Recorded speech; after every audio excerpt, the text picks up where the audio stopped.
Shanti Films.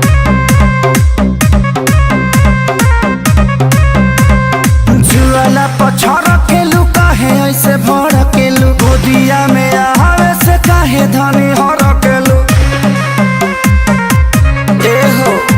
जुआला पछड़ के लू काहे ऐसे भर के लू गोदिया में आवे से काहे धनी हर के लू लाभ वाला फील दे तो हर वसार करी लाभ वाला फील दे तो हर वसार करी सैया जी सबर करे दर्द के न घर करे हो जाए ठीक तरवा रात भर करे।